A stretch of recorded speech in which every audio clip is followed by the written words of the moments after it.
اعوذ باللہ من الشیطان الرجیم بسم اللہ الرحمن الرحیم وبہ نستعین ان اللہ وملائکتہ یصلون علی النبی یا ایہا الذین آمنوا صلوا علیہ وسلموا تسلیما اللہم صل علی محمد وآل محمد وعجل فرجہم بسم اللہ الرحمن الرحیم الحمد للہ رب العالمین وصلی اللہ علی محمد وآلہ الطیبین الطاہرین المعصومین المظلومین ولعنت اللہ علی اعدائهم اجمعین من الآن الى یوم الدین بسم اللہ الرحمن الرحیم رب اشرح لی صدری ویسر لی امری واحلل عقدۃ من لسانی یفقہوا قولی اللہم صل علی محمد وآل محمد وعجل فرجہم۔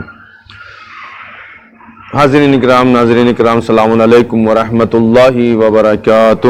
امید ہے تمام لوگ خیریت سے ہوں گے انشاءاللہ۔ اور یہ درس کا جو سلسلہ ہے ماشاءاللہ سے آج وحی کے جو معانی کو ہم نے آپ کے سامنے بیان کیا تھا، اور الہام اور وحی میں فرق، اور اس کے آگے انشاءاللہ آج کی گفتگو کو ہم بیان کرنے کی کوشش کریں گے اختصار کے طور پر اور مختصر طور پر۔ اس درس کا پہلے ہی سے مقصد صرف یہ ہے کہ اس درس کے ذریعے، اس کلاس کے ذریعے سے قرآن مجید کا ایک مختصر سا تعارف جو ہے آپ کے سامنے پیش کیا جائے، تاکہ جو انسان جو ہے مکمل طور پر قرآن کو نہیں پڑھ سکتا ہے، بڑی بڑی تفسیروں کو نہیں دیکھ سکتا ہے، نہیں پڑھ سکتا ہے، یا اس تک جو پہنچ نہیں ہے، ہماری اس تک رسائی نہیں ہے، تو بہرحال حد اقل کچھ چیز ایسی ہو کہ جو اس کے پاس اویلیبل ہو، اور اس کے ذریعے سے وہ قرآن کی آیتوں کو، قرآن کے مفاہیم کو، قرآن کے معانی کو درک کر سکے اور اس کو سمجھ سکے۔ لہذا کوشش یہی ہے ابھی تک کہ جو اس کے جو بہت جو مخصوص معانی ہیں، مخصوص الفاظ ہیں، جو اصل چیزیں ہیں، اس کو مختصر انداز میں آپ کے سامنے بیان کیا جائے۔ حالانکہ جو ہے تفسیر اور تفصیلی طور پر اگر جو اس کو جو پڑھنا ہے یا اس کو جو سننا ہے، تو اس کے لیے ہمیں جو ہے باقی جو بڑی جو بزرگ جو کتابیں ہیں اور جو بڑی جو تفسیریں ہیں، تفسیر میزان ہے، اور اس کے علاوہ جو تفسیریں ہیں، اس کی طرف ہم کو رجوع کرنا ہوگا، اور اس سے ہم کو بیشتر اور جو اس کے علاوہ جو زیادہ معانی و مفاہیم کو ہم حاصل کر سکتے ہیں، اس کو وہاں سے ہم درک کر سکتے ہیں۔ بہرحال ہماری جو گفتگو قرآن مجید کے سلسلے میں تھی، اور جو قرآن کی اصطلاحات ہیں اس کے سلسلے میں تھوڑی بہت چیزوں کو ہم نے آپ کے سامنے بیان کیا تھا۔ ہماری جو گفتگو جو چل رہی تھی وہ وحی کے سلسلے میں گفتگو تھی کہ وحی کہتے کس کو ہیں، وحی کا معنی کیا ہے، وحی کا مفہوم کیا ہے۔ ہم نے قرآن کی آیتوں کے ذریعے سے اور خود ڈکشنری کے ذریعے سے وحی کے معنی کو آپ کے سامنے بیان کیا۔ گزشتہ بحثیں اگر آپ کے اذہان عالیہ میں موجود ہے تو وہ انشاءاللہ آپ کو آج کی بحث جو ہم شروع کرنے جا رہے ہیں وہ اس میں انشاءاللہ سپورٹ کریں گی۔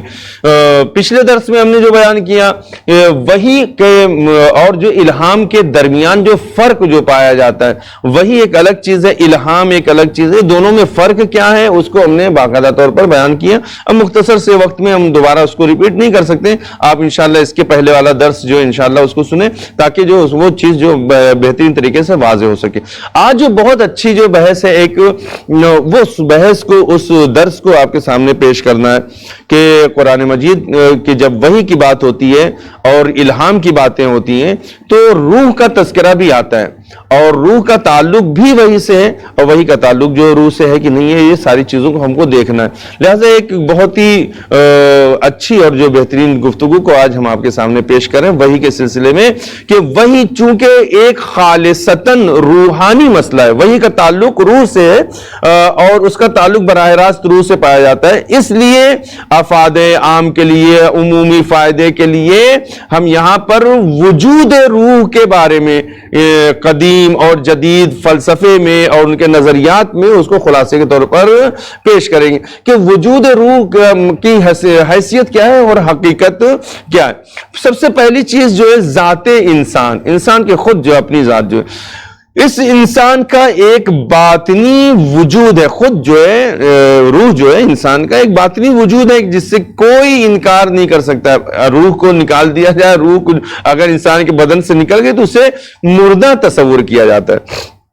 اور نفس اسی کو نفس کہتے ہیں، اور یہی نفس انسان کی ذات کی تشکیل کرتا ہے، اور یہی اس انسان کا حقیقی بھی ہے، اصلی حقیقی ثابت ولا یتغیر وجود ہے، جس میں کوئی تغیر تبدل نہیں ہو سکتا ہے۔ چنانچہ انسان کے ظاہری وجود جسم پر ہزاروں تغیرات آتے رہتے ہیں، بہت سی چیزیں بدلتی رہتی ہیں ہمارے جسم میں، لیکن اس کے ثابت وجود پر کوئی تغییر نہیں۔ یعنی آپ اگر دیکھیں کہ تبدیلی کہاں ہوتی ہے، جسم پر ہوتی ہے یا روح پر ہوتی ہے؟ روح جیسی تھی ویسی ہی آج بھی باقی ہے۔ یہ جسم ہمارا کیا جیسے تھا ویسے ہی ابھی باقی ہے؟ نہیں۔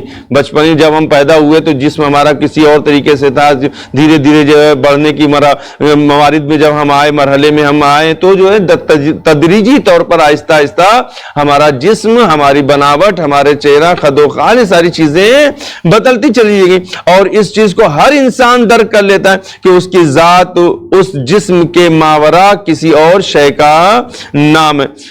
مثال کے طور پہ پہلی چیز ہم آپ کو اس سلسلے میں عرض کریں کہ ہم اپنے اس حقیقی وجود کی طرف جب اشارہ کرتے ہیں تو لفظ خود کا استعمال کرتے ہیں، خود کے ساتھ تعبیر کرتے ہیں، خود، جبکہ لفظ خود سے ذات مراد ہوتی ہے، نہ کہ اعضاء و جوارے۔ ہم نے جو ہے کیا نام ہے خود کہا تو اس سے مراد جو ہمارے اعضاء و جوارے نہیں، خود انسان کی اپنی ذات، اپنی انسان کی اپنی روح مراد ہوتی ہے، اپنی ذات مراد ہوتی ہے، یعنی اپنے خارجی اعضاء، سر، پیر، شکم، پیٹ وغیرہ مراد نہیں لیے جاتے اس سے، اور اعضاء داخلی، قلب، جگر وغیرہ بھی مراد نہیں لیے جاتے ہیں، بلکہ خود لفظ خود سے صرف انسان کی ذات کو مراد لیا جاتا ہے جو داخلی اور خارجی اعضاء سے ماورا شے ہے۔ مثلا جو انسان نے کہا کہ خود، میں خود، تو میں خود سے مراد انسان کی کیا ہو؟ میں خود یعنی میری ذات، میری روح، میرا نفس، نہ کہ میرا ہاتھ، میرا پیر، میرا دل، میرا قلب، میرا شکم، نہیں۔ اس سے مراد جو خود سے ذات سے یہ نہیں، بلکہ خود جب میں نے کہا کہ میں خود اس کام کو انجام دوں گا تو اس کا مطلب یہ کہ میرا وجود جو ہے، پورا وجود جو اس کام کو انجام دے گا، میری روح اس کام کو انجام دے گی، میری ذات جو ہے اس کام کو انجام دے گی۔ دوسری چیز کیا ہے؟ انسان سے صادر ہونے والے تمام افعال، جتنے بھی انسان جو کام کو انجام دیتا ہے، ذات انسان کی طرف منسوب کیے جاتے ہیں۔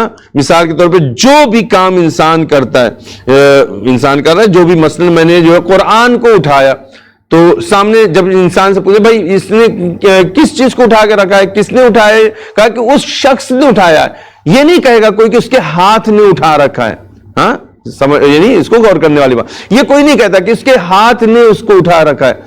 کس نے دیکھا؟ اس کی آنکھ نے دیکھا، نہیں، یہ کوئی نہیں کہتا، اس نے، شخص نے دیکھا، وہ چل کر گیا، اس کا پیر چل کے گیا، یہ کوئی نہیں کہتا، بلکہ یہ اس کا وجود چل کر گیا۔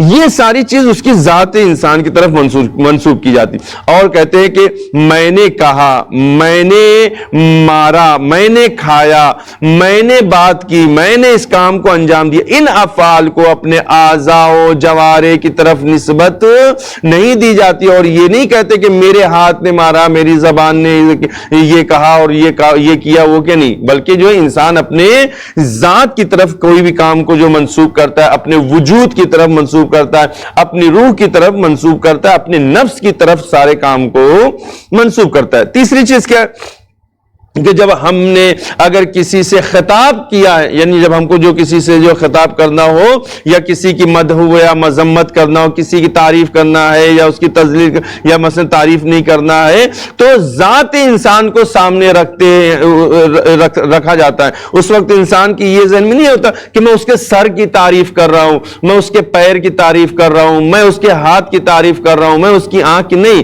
بلکہ پورا وجود، پوری ذات انسان، پورا نفس سے انسان اس کی جو ہے اس کے ذہن میں ہوتا ہے، اور اس کے جسم کو نہیں یعنی ذہن میں لایا جاتا ہے۔ مثلا کسی کو مارنے کا حکم دینا تو ہاتھ کو مخاطب نہیں کیا جاتا ہے، کسی کو متنبہ کرنا ہو، متوجہ کرنا تو متعلقہ اعضاء یا مثلا جو باڈی کا جو حصہ ہے اس کو جو ہے متوجہ نہیں کیا، اس کو مخاطب نہیں کیا جاتا، بلکہ ذات انسان کو خطاب کرتے ہیں کہ مثلا فلاں شخص نے مارا، فلاں شخص نے کھایا، فلاں شخص وہاں چل کے گیا، فلاں شخص نے دیکھا، یہ ساری چیزیں.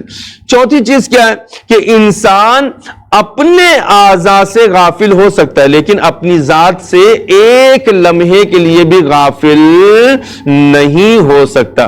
لہذا جن چیزوں سے غافل ہو سکتا ہے وہ بنیادی چیز نہیں ہے، اور جس چیز سے غافل نہیں ہو سکتا وہی انسان کی حقیقی ذات ہے. مثلا ایک لمحے کے لیے انسان اپنے ہاتھ سے غافل ہو سکتا ہے. ہاں، بعض اوقات جو انسان کی جو انگلی کٹ گئی اس کو جو خبر نہیں تھی، کیوں؟ کیونکہ وہ غافل ہو گیا اپنی انگلی سے، اپنے ہاتھ سے غافل ہو گیا. مثلا اس کا سر کہیں ٹکرا گیا، مثلا وہ غافل ہو گیا اس لیے وہ ٹکرا گیا. لیکن جو یہ انسان اپنے ذات، اپنے جو کیا نام ہے جو اعضاء و جوارح اس سے غافل ہو سکتا ہے، لیکن اپنی ذات سے، اپنے نفس سے ایک لمحے کے لیے بھی انسان غافل نہیں ہو سکتا. لہذا جن چیزوں سے غافل ہو سکتا ہے وہ بنیادی چیز نہیں ہے، اس کو بنیادی چیز نہیں کہا جائے گا. اور جس چیز سے غافل نہیں ہو سکتا وہی انسان کی حقیقی ذات ہے. دوسرے لفظوں میں غافل اور ہے اور مغفول اور ہے. غافل ہونے والا شخص اور ہے، مغفول شخص جو ہے اور ہے. لہذا ذات انسان ہے، اور اس کے علاوہ جو ہے جسم جو ہے اس سے غافل ہو سکتا ہے، اور جو اس سے کیا نام ہے روح سے، ذات سے، نفس سے انسان کسی بھی طرح سے ایک لمحے کے لیے بھی غافل نہیں ہو سکتا ہے. چوتھی چیز اس کے علاوہ دوسری جو اہم چیز کیا ہے؟ صفات انسان. پہلی چیز ہم نے آپ کو کیا بیان کیا آپ کے سامنے؟ پہلی چیز انسان کی ذات انسان ہے. دوسری چیز کیا ہے اس میں؟ صفات انسان. صفات انسان میں ہم جو اگر بیان کریں تو جسم انسان کے تمام اجزاء تغییر و تبدیل کا شکار ہوتے رہتے ہیں، اور یہ کہ جسم انسان ہر 7 سال میں مکمل طور پر بدل جاتا ہے.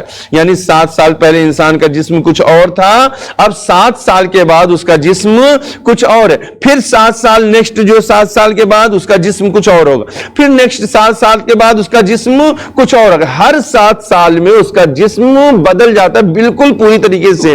اس تغییر و تبدل میں جسم میں نمایاں حالات پیدا ہوتے ہیں. صحت کبھی ہے، کبھی مریض ہو گیا، کبھی کمزوری ہو گئی، کبھی طاقت آ رہی، کبھی طاقت ختم ہو رہی ہے، کبھی جو بچپنے کا عالم ہے، کبھی جوانی کا عالم ہے، کبھی بڑھاپے کا عالم ہے.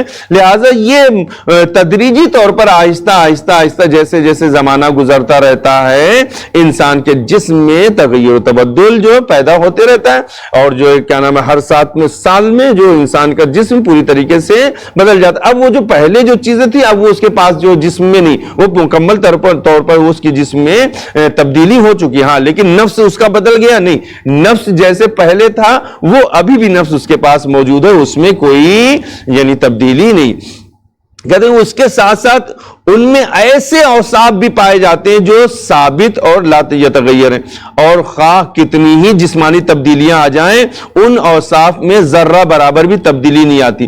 مثلا جو انسان کے اندر صفات ہیں، صفات انسان کبھی اس میں تبدیلی نہیں آتی. جو اس کے اندر صفات پائے جاتے ہیں وہ نہیں بدلتے. وہ جو بدلنے میں اس کو جو وقت لگتا ہے اس کے لیے انسان کو ریہرسل کرنا پڑتا ہے، اس کے لیے پریکٹس کرنا پڑتا ہے. مثلا صفات میں سے کیا؟ محبت، عداوت، شجاعت، سخاوت. پہلے جیسی محبت تھی آج بھی اس کے اندر وہ محبت پائی جاتی ہے. ماں سے بچے کی محبت آج بھی ویسی ہی ہے، ہاں زیادہ ہو سکتی ہے، اس کی کم محبت نہیں ہوئی ہے. عداوت جو اس کو تھی وہ آج بھی اس کے اندر جو صفت تھی عداوت کی وہ پائی جاتی، وہ ختم نہیں ہوئی ہے. شجاعت جو اس کے اندر پائی جاتی تھی وہ شجاعت آج بھی پائی جاتی ہے. جو سخاوت اس کے اندر تھی وہ سخاوت آج بھی. ہاں یہ بات الگ ہے کہ حالات بدل جائیں، سخاوت ہے، سخی ہے، لیکن اب اس کے بعد پیسے ہی نہیں تو سخاوت میں دے گا کیا؟ وہ ایک الگ میٹر ہے کہ اس کے حالات بدل گئے، صفت نہیں بدلی، اس کی حالات چینج ہو سکتے ہیں. حالات سے جسم کا تعلق نہیں، اس کے جو اندر جو جسم روحانی طور پر یہ جو صفات جو پائے جاتے ہیں یہ صفات میں تبدیلی نہیں. تو انسان کے جسمانی ارتقاء و انحطاط اور روحانی ارتقاء و انحطاط میں نمایاں فرق ہے، بلکہ یہ دو مختلف خطوط پر چلتے ہیں، دو مختلف راستوں پر چلتے ہیں. انسان جوانی میں جسمانی اعتبار سے ارتقاء کے آخری درجہ کمال پر فائز ہوتا ہے، لیکن روحانی طور پر وہ کمزور ہوتا ہے. اور اس کے بعد جب بڑھاپا شروع ہوتا ہے تو جسمانی طور پر کمزور ہونا شروع ہو جاتا ہے، لیکن فکری طور پر اور عقلی طور پر وہ کمال پر فائز ہو جاتا ہے. کیوں؟ تجربہ ہوتے ہوتے انسان کو اس منزل تک پہنچا دیتا ہے. یہاں سے ان دونوں میں فرق نمایاں ہو جاتا ہے. ایک انحطاط کی طرف جا رہا ہے یعنی تنزلی کی طرف جا رہا ہے, اور دوسرا کمال کی طرف بڑھ رہا ہے یعنی انسان کا جسم جو انحطاط کی طرف جا رہا ہے جیسے جیسے بڑھاپا آ رہا ہے, اور اس کی عقل اس کی فکر جو وہ کمال کی طرف جو سفر کر رہی. وہی اور روح جو ہے 16ویں صدی تک جو مغربی دنیا کے وحی کی قائل تھی, مگر جو ہے اس کے بعد جو سائنس نے جب ترقی کی تو سائنس کی ترقی کے بعد وحی کو خرافات میں شمار کیا جانے لگا, اور جو سائنسدانوں نے وحی کو خرافات میں پہلے یعنی اس سے 16ویں صدی سے پہلے لوگ اس کو ایکسپٹ کرتے تھے, اس کو قبول کرتے تھے, اس کو مانتے تھے, لیکن جیسے جیسے سائنس نے ترقی کیا تو ترقی کا نتیجہ یہ ہوگا کہ لوگوں نے وہی جیسی چیز کو, معتبر چیز کو ایک لغویات شمار کیا اور خرافات میں اس کو جو شمار کرنے لگے, اور رفتہ رفتہ آہستہ آہستہ وہی کے ساتھ روح کے وجود کی بھی منکر ہو گئی. یعنی جہاں انہوں نے وہی کا انکار کیا, وہی جو ہے سائنسدانوں نے روح کا بھی انکار کر دیا کہ روح جیسی کوئی چیز جو پائی نہیں جاتی. یوں اس نے وہی اور روح کے انکار کو سائنسی ترقی کا شعار قرار دیا کہ سائنس کی ترقی ہے, کہ اس نے روح کا بھی انکار کر دیا اور روح کے ساتھ ساتھ وحی کا بھی انکار کر دیا. اور اس چیز کو انہوں نے سائنسدانوں نے بتایا کہ یہ ہماری سائنس کی ترقی ہے کہ ہم نے اس چیز کو جو ہے کیا نام ہے ایجاد کیا ہے, اس پر ہم نے تحقیق کی ہے کہ اس طرح کی کوئی چیز یہاں پر پائی نہیں جاتی. لیکن بعد کی جو تحقیقات ہوئی ہیں, جو بعد میں تحقیق کی گئی, تو اس کے نتیجے میں وجود روح کے آثار جو تھے وہ ظاہر ہونے کی وجہ سے نظریہ روح کے بارے میں جو ہے تھوڑا سا تبدیلی لوگوں میں پیدا ہوئی, دوبارہ قوت اس میں حاصل ہوئی, اور سائنسدانوں نے اس کو قبول کرنا شروع کیا. کیوں؟ کیونکہ روح کی حقیقت کو جو کوئی انکار, بہت سی یعنی پیپر وغیرہ, نیوز پیپر وغیرہ میں بہت سے سائنسدانوں نے اس کی تحقیق بھی کیا. مثلا جو ہے جہاں کنی کے عالم میں بہت سے لوگ تھے, تو ان کو جو باقاعدہ طور پہ اس طریقے سے یعنی ان کو رکھا گیا تاکہ جو ہے کیا نام ان کی روح جو ان کے, کیونکہ سائنسدانوں نے انکار کر دیا تھا کہ روح جیسی کوئی چیز نہیں ہے, اب ان کو اس چیز کو ثابت کرنا ہے کہ اس میں جو روح نہیں, لہٰذا انہوں نے اس چیز کو دیکھنا چاہا کہ یہ انسان کا جب روح نکلتی ہے, جیسا کہ مسلمانوں کا قرآن کا نظریہ ہے, تو اس میں کون سی جو تبدیلی پیدا ہوتی ہے. ایسی جگہ پر جو بند جگہوں پہ انسان کو رکھا گیا کہ جو یہاں سے کوئی چیز جو ہوا تک بھی اس سے پاس نہ ہونے پائے. لیکن لوگوں نے اس کے نتیجے کو بعد میں دیکھا کہ نہیں, جب انسان کی روح بدن سے نکلتی ہے تو اس کا اثر کیا ہوتا ہے, اس کی تبدیلی کیا ہوتی ہے, اس میں فرق کیا ہوتا ہے. پھر دھیرے دھیرے دھیرے دھیرے دھیرے جب تحقیق جو بڑھتے لگی انسانوں کی, تو پھر جب تحقیق بڑھنے لگی تو پھر آہستہ آہستہ پھر جو اسی نظریے, پرانے نظریے کی طرف لوگ اپنے پلٹنا شروع ہوئے, اور اس کو ایکسپٹ کیا کہ نہیں, روح کو ہم نے انکار کیا تھا, لیکن جو روح کا انکار نہیں کیا جا سکتا, روح جیسی ایک حقیقت موجود ہے, اور اس کے ساتھ ہی وحی کا تصور بھی قابل توجہ قرار پایا. جب روح کا انکار, جب روح کو ایکسپٹ کیا تو ظاہر سی بات ہے وحی کا تعلق بھی روح سے ہے, تو لہٰذا جب روح کو ایکسپٹ کیا ہے تو جب روح کے ایکسپٹ کے ساتھ ساتھ وحی کی طرف بھی لوگوں کی توجہ پھر جو ہے نئی صدی میں لوگوں کی ہونے لگی, اور سائنسدانوں نے تھوڑا بہت اس کی طرف جو توجہ کیا اس کو قبول کرنے کی حد تک آئے. روح کی حقیقت کیا ہے؟ اگر روح کی حقیقت اور جسم کے ساتھ اس کے ربط اور تعلق کے بارے میں اب تک کوئی بھی کسی فیصلے کن نتیجے تک نہیں پہنچ سکا.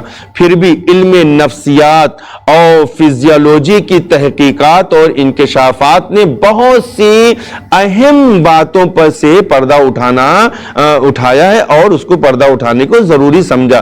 اگرچہ ان تحقیقات کا مطمع نظر جسم اور روح میں ربط کا انکشاف کرنا نہیں تھا, مگر ان تحقیقات سے بعض حقائق از خود سامنے آنے لگے. حالانکہ ان کا مقصد روح کو ثابت کرنا نہیں تھا, سائنسدانوں کا مقصد جو ہے وحی کو ثابت کرنا نہیں تھا, لیکن چونکہ وہ تحقیق کرنے لگے جسم انسان کے اوپر, روح کے اوپر, لہذا کچھ جو حقائق سے پردے اٹھے اور وہ کچھ خود بخود کچھ بہت سی حقیقتیں سامنے آنے لگی.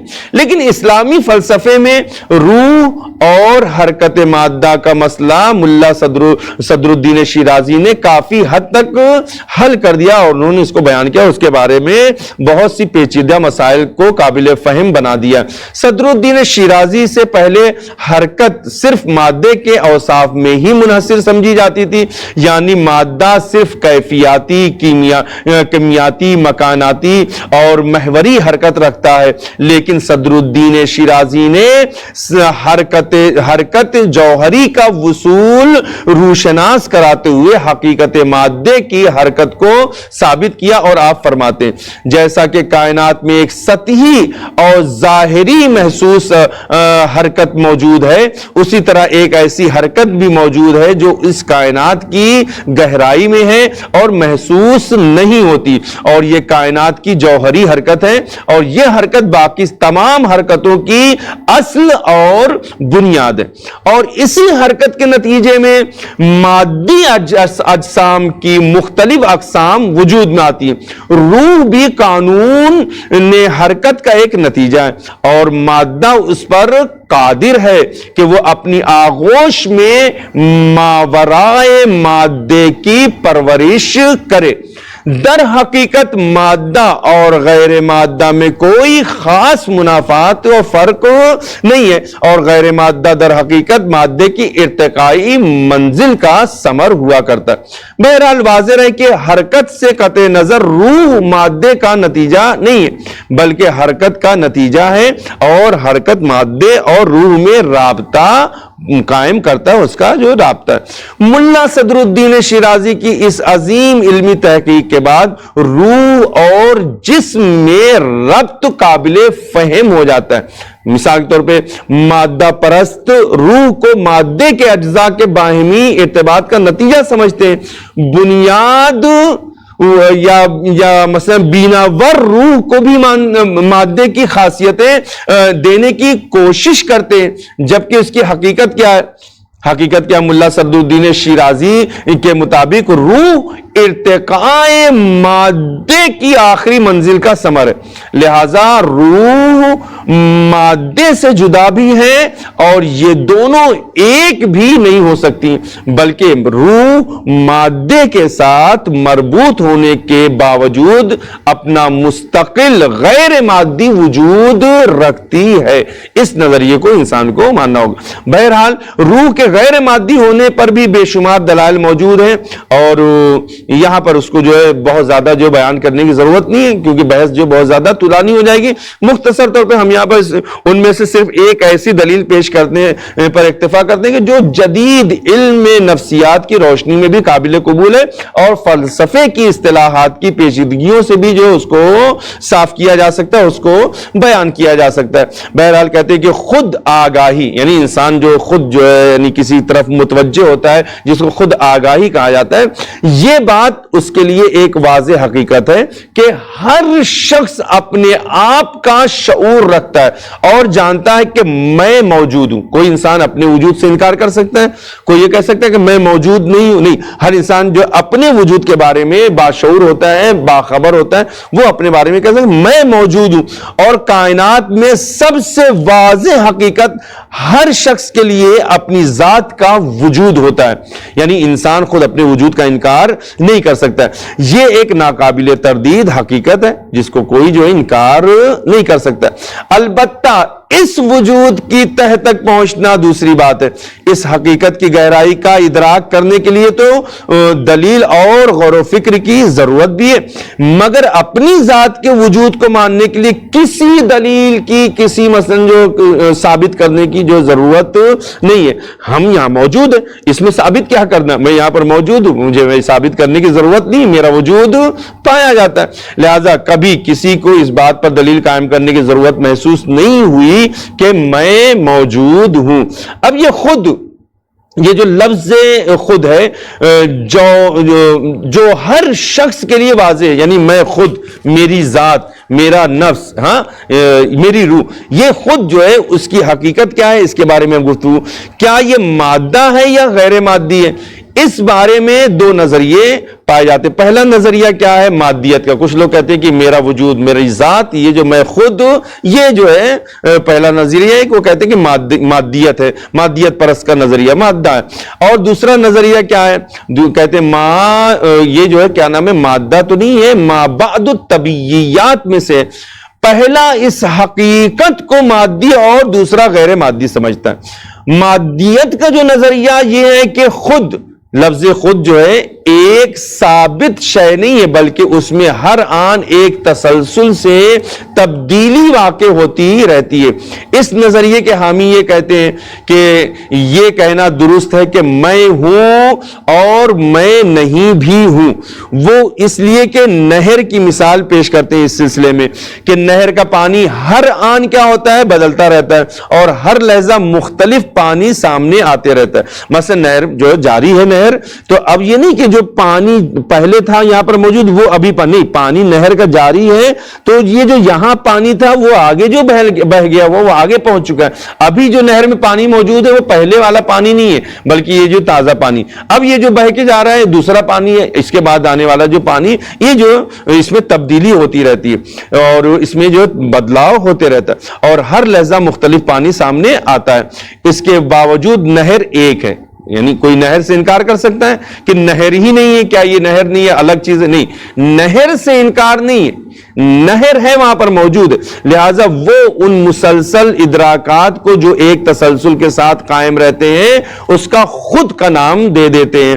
ان کا کہنا ہے کہ چونکہ انسان اپنی خودی کا ادراک کرتا ہے اس لیے میں ہوں کہنا درست ہے، اور کیونکہ یہ خودی ہر آن بدلتی رہتی ہے، انسان کے جسم میں تبدیلی ہوتی رہتی ہے، لہذا میں نہیں ہوں کہنا بھی درست ہے۔ یہ یعنی ایک نظریہ کہ جو مختلف علماء اور جو مختلف جو ہے فلسفیون نے اس چیز کو پیش کیا ہے، جو نہر کی مثال دیتے ہیں اور نہر سے کی مثال سے واضح کرتے ہیں کہ مثلا جو ہے اس میں تبدیلی ہوتی رہتی، بالکل اسی طریقے سے انسان کا جسم ہے کہ میں ہوں، مثلا میں اس وقت ہوں اور تھوڑی دیر بعد اب میں نہیں ہوں، یہ بھی انسان کہہ سکتے، کیوں؟ کیونکہ اس کا جسم ہر گھڑی، ہر لحظہ، ہر لمحہ اس میں تبدیلی اور اس میں تغیر جو ہے پایا جاتا ہے، اس میں ہوتی رہتی۔ روح کی دلیل کیا ہے؟ ما بعد الطبیعیاتی نظریہ یہ ہے کہ خود اس حقیقت کا نام ہے کہ جو تمام حالات میں موجود رہتی ہے اور ناقابل تغیر ہے، اس میں تبدیلی نہیں ہو سکتی ہے، جیسا کہ اس سے پہلے بھی اشارتاً جو میں نے ابھی ذکر کیا کہ اب سائنس میں بھی یہ بات مسلم ہے کہ انسانی جسم کے تمام خلیے جو ہے بدلتے رہتے ہیں، یوں تقریباً 6 سال میں 7 سال میں جسم انسانی کے اکثر جو اعضاء اور جو اس میں خلیے جو ہوتے ہیں وہ تبدیل ہو جاتے ہیں، اور اس طرح 70 سال کا جو ایک شخص ہے اس کا جسم اپنی زندگی میں کئی مرتبہ جو تبدیل ہوتا ہے، ہر 7 سال میں اس کا جسم جو ہے پوری طریقے سے مکمل طور پر جو تبدیل ہو جاتا ہے۔ بچپنے میں ہمارا جسم کچھ اور تھا، اب جو ہے کیا نام ہے 7 سال کے بعد جو کچھ اور ہے، اب جوانی میں ہمارا جسم کچھ اور ہے، اب بڑھاپے میں جسم کچھ اور ہے، اس میں اتنی زیادہ تبدیلی ہو جاتی ہے کہ یہ بڑھاپے والے جسم کو بچپنے والے جسم سے کمپیئر نہیں کر سکتے، وہ جسم اور تھا، یہ جو جسم ہمارے پاس اس وقت موجود ہے وہ جسم کچھ اور ہے، لہذا جو ہے اس میں کئی مرتبہ تبدیلی ہوتی ہے اور کئی مرتبہ جو اس میں بدلاؤ ہو چکا ہوتا ہے، لیکن اس سب کے باوجود خود نہیں بدلتا۔ انسان کا جو نفس ہے، انسان کی جو ذات ہے یہ بدلتی ہے نہیں، میں جو تھا وہی ہوں، مطلب ذات انسان کی بدلی نہیں بدلا، اور وہ شخص سمجھتا ہے کہ میں وہی ہوں جو آج سے 50 سال پہلے تھا، بس جو بدلتا ہے وہ مادہ ہے، یعنی جسم ہے کہ جس میں تبدیلی ہوتی رہتی ہے، جو بدلتے رہتا ہے، اور جو چیز نہیں بدلتی وہ غیر مادہ یعنی انسان کی روح ہے کہ جس میں کوئی کسی طرح کی تبدیلی نہیں ہوتی۔ خلاصہ کلام آج کی بحث یہ کہ انسان کا جو جسم، جو بحث یہاں پر جو کی گئی روح اور وحی کے سلسلے میں،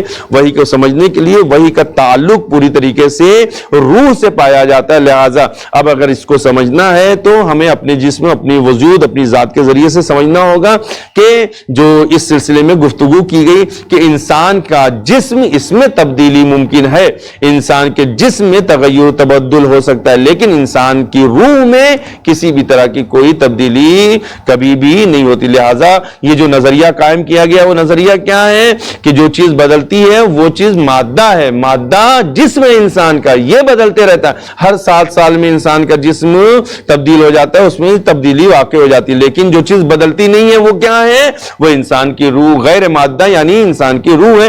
اس میں تبدیلی نہیں ہوتی. جو پہلے تھی روح وہ آج بھی باقی ہے, یہی بڑھاپے میں بھی رہے گی اور اس کے بعد بھی اس کا جو ہے سلسلہ جاری ہو ساری رہے گا. بہرحال یہ گفتگو کو یہیں پر آج ہم جو ہے تمام کرتے ہیں. انشاءاللہ اس کے بعد جو ہے آپ کے سامنے انشاءاللہ دوسری مباحث جو بہت زیادہ ضروری ہے اس کے بارے میں انشاءاللہ گفتگو کی جائے گی. انشاءاللہ امید ہے کہ جو ہے یہ ساری بحثیں, یہ سارے دروس ہم سب کے لیے مفید ثابت ہوں تاکہ ہم قرآن کی تفسیر کو آسانی سے اور اچھے طریقے سے درک کر سکیں اور سمجھ سکیں. ہمارے درس کا مقصد بھی صرف یہی ہے کہ ہم ان دروس کے ذریعے سے مختصری طور پر کیوں نہ ہو صحیح لیکن ہم قرآن کی تفسیر سے آشنا ہو سکیں اور آگاہ ہو سکیں. انشاءاللہ بہت جلد اب اس سلسلے کو ہم جو شروع کریں گے. اور بہرحال آپ حضرات سے گزارش میری یہ بھی ہے کہ کوئی بھی درس جو ہوتا ہے اور کوئی بھی کلاس, کوئی بھی لیکچر فائدہ مند اسی وقت ہوتا ہے کہ جب ہم اس کو سنیں اور سننے کے بعد خود اپنے ذہن سے اس میں یعنی کچھ سوالات جو ہم کو کنفیوزنگ ہے یا جو مثلا جو چیزیں جو مثلا نہیں سمجھ میں آ رہی ہیں اس کو ہم پوچھیں. لہٰذا آپ حضرات سے میری گزارش ہے کہ اس درس کے سلسلے میں, اس لیکچر کے سلسلے میں یا کوئی چیز اگر سمجھ میں نہیں آ رہی ہے یا جو مثلا اس کے معانی کو اور جو بہتر طریقے سے سمجھنا چاہتے ہیں یا اور کسی بحث کو سمجھنا چاہتے ہیں تو اپنے کوشچن, اپنے سوالات کو جو اسکرین پر آپ کے جو نمبر جو آ رہا ہے اس پر آپ جو ہے ضرور اپنے سوالات کو بھیجیں تاکہ اگلے درس میں پہلے یعنی آپ کے سوال کا جواب دیا جائے, پھر اس کے بعد جو کلاس کو شروع کیا جائے گا. انشاءاللہ امید ہے کہ آپ حضرات جو ہے اس کو فالو کریں گے اور خصوصی طور پر جو ہے درس کو سننے کے بعد اگر کوئی چیز نہیں سمجھ میں آ رہی تو اس کے سلسلے میں سوال ضرور کریں گے. اس کے لیے آپ کا یہ جو نمبر ہے اس پر آپ اپنے سوالات کو, اپنے کوشچنز کو بھیج سکتے ہیں. خداوند عالم ہم سب کو توفیق دے کہ ہم جو زیادہ سے زیادہ بہتر طریقے سے قرآن مجید کی آیتوں پر عمل کر سکیں اور اس کی قرات کر سکیں. وآخر الدعوانا ان الحمد للہ رب العالمین. اللہم صلی علی محمد وآل محمد وعجل فرجہم.